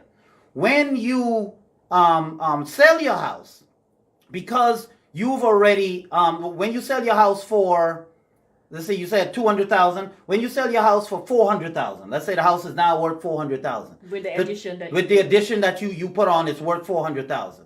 You wouldn't return on the full 400,000, because remember, 200,000 of that is yours. You would return tithe on the profit of it, which would be 200,000, because it's now 400. So you'd return tithe on the increase, which is 200,000. So it would be 20,000. It wouldn't be 40,000. It would be 20. You would say, but I got 400,000 for the house. Yes, but remember, you paid 200,000 of that. You're just getting that back in cash. So now you return tithe on the extra 200,000 that you get. That's your increase. All right. So Sterling said, so this just sounds like a roundabout way of not paying 10%. No, it's not roundabout. You wouldn't pay it because you would have paid it already. You see, when you have a loan, you're paying it back. In other words, just like I explained with the $10, you're stacking up $1 till you get 10, and that $1 is coming out of money that you have tithed already. So it's not roundabout. You are tithing it already. So the reason you don't return tithe isn't that you're not returning tithe. It's that it has been tithed already. So you don't need to return a second tithe. All right. Next question. Is returning of the tithe restrictive to one's local church? Or can someone decide to distribute it to another ministry area of the church? That is also doing the ministry of Christ. For example, returning tithe to a ministry that helps children, orphans, the poor. Can I just give my money there? Okay, so you just want to return. You want to give it to a specific area. Okay, so let's go ahead. So it's two part. Okay. Is it restrictive to my local church? Local church, no. You don't have to your local branch. You can give it to the conference at large. Okay, you so can return your tithe to the Adventist. conference. You don't have to give it so you're to the local church. When you say conference, you're talking Adventist. I'm not an Adventist, but I'm a Christian. And I want to give money to the church to further God's work. So I am an Adventist. I see a church down the road and I see them doing stuff for the children. Should I give tithe to that church? Okay, so let's go ahead and read. Let's see. Is it restricted to my church? So you're not talking local church. You're just talking to the church that you belong to. Okay, the church you belong to. Okay. Okay, so here it is. Let's go ahead and read Numbers 18:21. We read that part already, but let's go ahead and read that again. It says Numbers 18:21. And behold, I have given the children of Levi all the tithes in Israel as an inheritance in return for the work which they perform, the work of the tabernacle of meeting. Okay, so what did it say? It say, behold, I have given the children of who? Children of Israel, yes. Right? The Levites. I've given them all the tithes in Israel. Right? So Israel was a nation. Chosen. Right? Well, yeah, but they're a nation unto themselves. Yes. And they returned the tithe to the Levites of that nation. Okay. Right? They didn't return it to the priests because the Levites were priests. Now, there were surrounding nations and they had priests too because they had religions and stuff like that. But he said, return it to the Levites of your nation, of your church, right? So let's go ahead and read. Okay. No, I highlighted something I shouldn't have highlighted. Okay. And it says here, let's go ahead and read. Let's read 2 Chronicles 31, 4 and 5. 2 Chronicles 4? That's 2 Chronicles 31, 4 and 5. Go ahead and read. And it says, he ordered the people living in Jerusalem to give a portion due the priests and the Levites so they could devote themselves to the law of God. And as soon as the order went out, the Israelites generously gave the first fruits of their grain, new wine, oil, honey, all that the field produced. They brought a great amount, the tithe of everything. But who did they give it to? The Levites. They gave it to the Levites, right? The Levites were the priests of Israel. So you're asking, I'm a Seventh-day Adventist, yes. right? And so I have tithe in my hand. Yes. And I see a church out there. Yes. That's not Seventh-day Adventist. I see a church out there and they're doing some work. I see the I work. see them that they're doing work for the Lord. That's what they say, right? And I'm wondering, should I give my tithe now to them? Yes. The answer is no. Why? You wouldn't give it to them because you're supposed to give the tithe to the Levites. In But other words, the they're- priests, they're- the pastors. They're a church. Huh? They're a church. Okay. So let's go ahead and read here. Let's get a little bit more, because if you're They're going, not a church? if you're going to give, I'm going to explain it now. They're a church. Yes, they're a church. Okay. But according to the Bible, according to here, you return your tithe to the denomination that you're in. You return your tithe because it says here that you return it generously to the Levites. The Genesis, wait a minute, Nehemiah, no, that's not what it is. Oh, it's Chronicles 31, 4 and 5. It says, he ordered the people living in Jerusalem to give a portion due to the priests and the Levites so that they could devote themselves to the law. In other words, the Levites devoted themselves to the church. And so the tithe was to be given to the Levites, the priests of God's nation. So you return tithe to people to churches that are following God. So you're saying this church is following God, right? It's a church. It's a church. Okay, so let's see the moniker of what we're talking about here. Go ahead and read. We want to read Revelations 14, 11, and 12. Let's go ahead and read Revelations 14, 11, and 12. And Sterling is asking, so you're saying we must head to church or? What do you mean head to church? I don't know. Okay, so let's read. You don't have to go. I mean, you can physically. You can like mail it in, or they have apps that you can return it on, or whatever. It doesn't have to be a physical. You can do that, but it doesn't have to be. Revelation 14, 11 to 12. Because we have to understand that if we're talking about God's stuff, because we already established that tithe belongs to God, right? Yes. And so it's for God. And so we have to return it to people doing the work of God, right? Which were the Levites and the priests. You're saying that you see a church out there and they are doing things that they're doing what is called the work of God, right? So let's go ahead and read and understand, should we return to them or not? Revelation what? 14, 11, and 12. 11. Yep, go ahead. And the smoke of their torment ascends forever and ever. Read it a little louder. And the smoke of their torment ascends forever and ever. Yes. And they have no rest day or night. Okay. Who worship the beast and its image, and whoever receives the mark of his name. Okay, stop right there. So what is that describing? What group of people is that describing? The lost. It's saying, say it again? The lost. Okay. Okay, hold on. So Marcia is saying, but one can make a gift to that church and help with the work they are doing. Okay, Marcia, hold on. Let's go ahead and read this here. It says here in Revelation 14:11, it says, and the smoke of their torment ascended up forever and ever, and they have no rest day nor night, who worship the beast and the image, and whosoever receiveth the mark of his name. Now that's talking right there about the people that are lost, right? Yeah. The mark of the beast, we know that. It's describing who the lost people are, yes. right? It's describing how you know the lost people. Okay, so let's describe how we know God's people. Next verse. Here is the patience of the saints. Here are those who keep the commandments of God and have the faith of Jesus. Okay, so the patience of the saints. In other words, here is how you recognize the people of God. Okay. You recognize the people of God, those that keep the commandments, right? And have the testimonies of faith of Jesus. Okay. Now, the first thing right there, it says, those who keep the commandments. So if you're going to give to a church you see out there, the first question you have to ask is, are they keeping the commandments? Now, we have 10 of them. And the fourth one says, remember the Sabbath day to keep it holy. That's a commandment. So if they're not keeping that, that's an identifying mark of who God's people are. Okay. This is not anyone that calls themselves God's people or God's people. Remember, the Bible also says, and you can find this text, not everyone that says, Lord, Lord, in the end will be saved. Right? And so if you are giving God's money to someone for the work of the Lord, then that entity has to be following God, right? And how do we identify God's people? According to Revelations, it says, here is how you identify God's people. Here are the patience of the saints. Here are they that keep the commandments of God and have the faith of Jesus. So that first part is they must keep the commandments of God. Go ahead and read that. You have it? Matthew 7:21. Matthew 7:21. Not everyone who says to me, Lord, Lord, will enter the kingdom of heaven, but only those who do the will of my Father. Okay. Do the will. Only those who do the will of my Father. Is it God's will that we keep his commandments? We know that that's the answer is yes. Jesus says, if you love me, do it. Keep my commandments. So if you have an entity that is not following the 10 commandments, is that entity of God? No. The answer is no.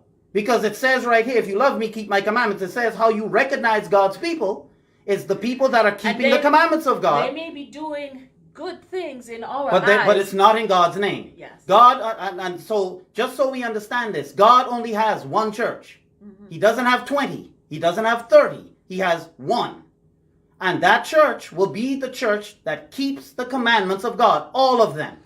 Wherever they are. It's not just the 10. The Testament, right? So the whole Bible. The whole Bible. They're not focusing on just the Old Testament. They have the commandments of God, which is written in the Old Testament, and they have the faith of Jesus. In other words, they follow what Jesus taught in the New Testament. So Old and New Testament, but you have to be doing both.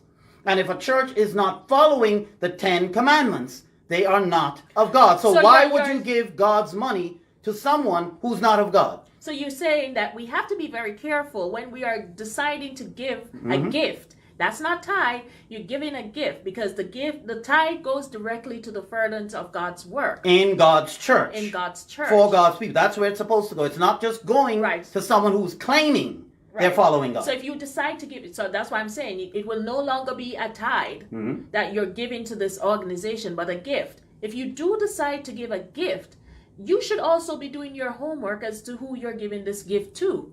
Because not what they do on appearance is actually what's done, you know. So, and not to cut you off, but even if, my point is, even if what they're doing is what they say they're doing, the point is you are giving money to people who are not following God. Right.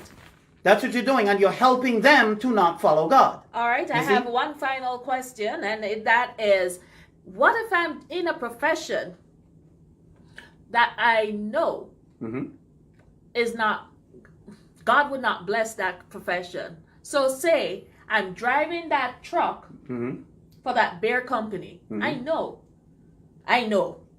But I need this money, and this is the only job that I can get. But after I've gotten the money that I need to make an addition to my house. I earn enough money. I got the money. I've made the addition to my house. What should I return tithe on? I am confused. I don't understand the question. What do you mean? I'm in a profession that I know God would not like. Okay. I'm driving a beer truck. Okay. But I need the money to make an addition to the house. Should I tithe on the money I'm earning? What about the house? What does the house have to do? Forget that. Okay. Should I tithe on the money I'm earning each week? Okay. So if you have a profession that God wouldn't approve of, right? That's what you're saying, and you know that, and you're getting paid. So do you still return tithe? Is your question? I would say no. So you're telling me not to return tithe? So on one thing you're saying I should return tithe, and now you're telling me I shouldn't. Which one is it? Remember the other question you asked about tithe being about obedience, right? Tithe is a matter of obedience. It's a matter of obeying, because we already read where it says everything belongs to God, right? Okay. So you're not giving God anything. You're just returning to him. But you're returning to him out of obedience. If you know the job that you have is not a job God would approve of, then why would you obey God in one area and disobey him in another? It doesn't. So if you're going to outright disobey God, then returning tithe doesn't matter. Okay. Because you're not following him anyway. But I want to be a Christian. Then you need to get rid of that job. But I can't right now. Then what are you returning tithe for? In other words, let me ask you this. And let me ask the ladies out there this type of thing. If you had a husband or boyfriend, whatever, right? And you wanted the boyfriend to spend some time with you, right? You want to spend time, you want to go somewhere, you want to go out. And the boyfriend told you, Well, I don't want to do that. Not that he can't. He just don't want to. I don't want to go out with you. But hey, how about I buy you this nice flower? How about I buy you this whatever it is you want? I'll buy you whatever you want. Would that be acceptable to you? That's not what I want. Yeah, but I'll buy you something. Is that acceptable to you? No, but I love you, so I'm gonna buy you this. I know you want to go out, but I don't want to go out. I don't want to go out. I don't want to do that. You don't love me. But I'm buying you this thing. I'm telling you what I want. So will you accept the gift that I'm giving you? No. Why you wouldn't accept it? You get the gift. Because that's not what I want. Okay. So likewise, what I'm saying, if you are in a job that you know God would not approve of, returning tithe is pointless because it's about obedience. And if you're not willing to be obedient to God here, there's no point to trying to do something over here when you know you need to be obedient. There's no point to it. We're not talking about struggles, mind you. We're talking if you decide, I'm not going to follow God in this area, then I'm telling you, returning tithe doesn't matter. You might as well don't do it. Because God is not about works. He is about obedience and us loving him. And if we love him, just like we said before, if we love God, we will keep his commandments. So if you're giving money to a outside entity and they are not following God based on what God tells you, how you identify people that follow him, if they're not doing that, why would you give them that money? For them to continue not following God. That's like giving somebody money who is going to use it for drugs. You know they're going to use it for drugs, and you give them the money anyway, saying, well, you know, I'm just going to give them. You wouldn't do that because you know they're going to use it for wrong. And so we have to be careful with the money and where we give it. Stewards. Yes, we have to know where we're giving the money. If you went to the bank for a loan, bank is not just going to give you a loan. Yeah. They check you out. They make sure you can pay. They make sure your job is reputable. They do all kind of checks on you before they give that loan. They don't just give it because you say you're honest.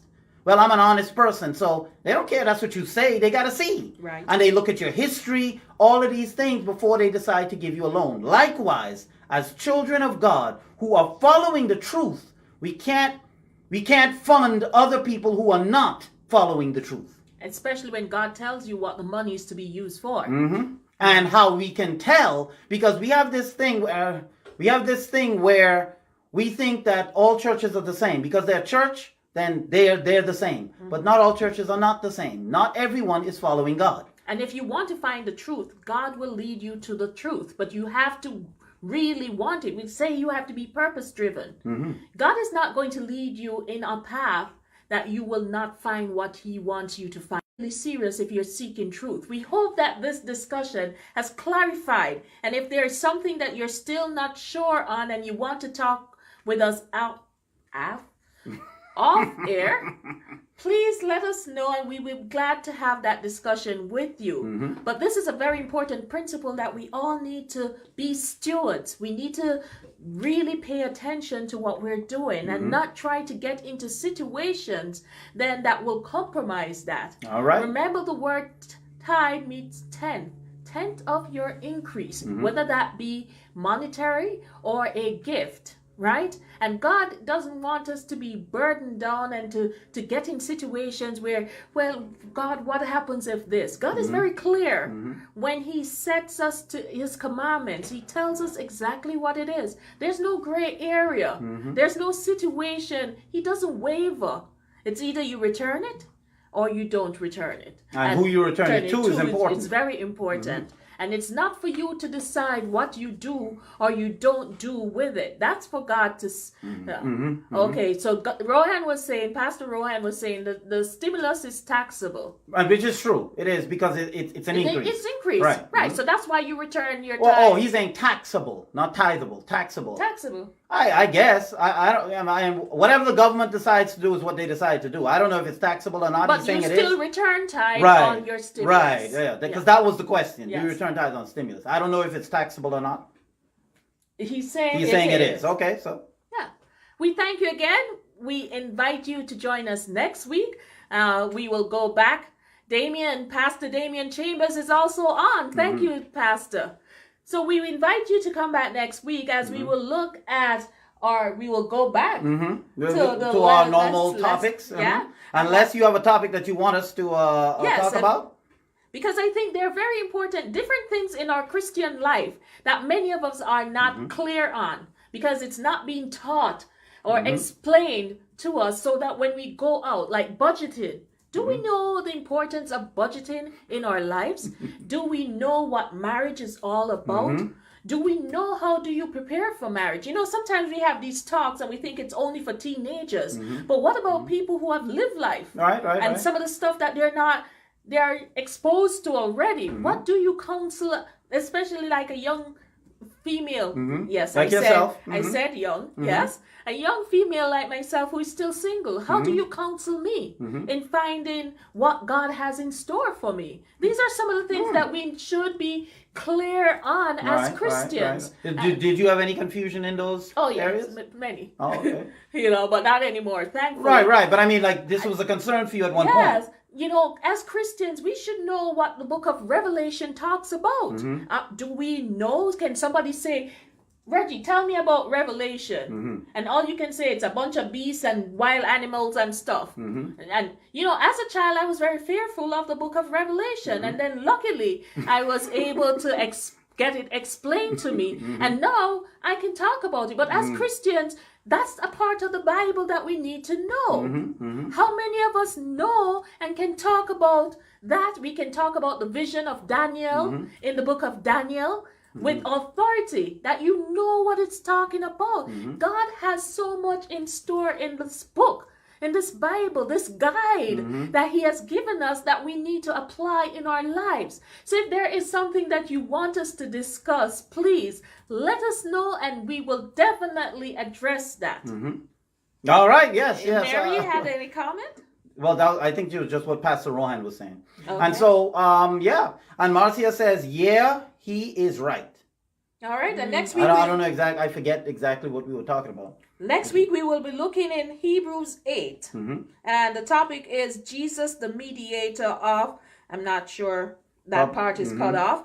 But we will be looking in Hebrews again. We're going back to the book of Hebrews. All right. But if you want a particular topic, just let Mary know. Yes, let us know early because we prepare for our discussion. So we want to know early enough so we can come competently with the information. All right. I hope we didn't confuse you, but we clarified a lot of your confusion today.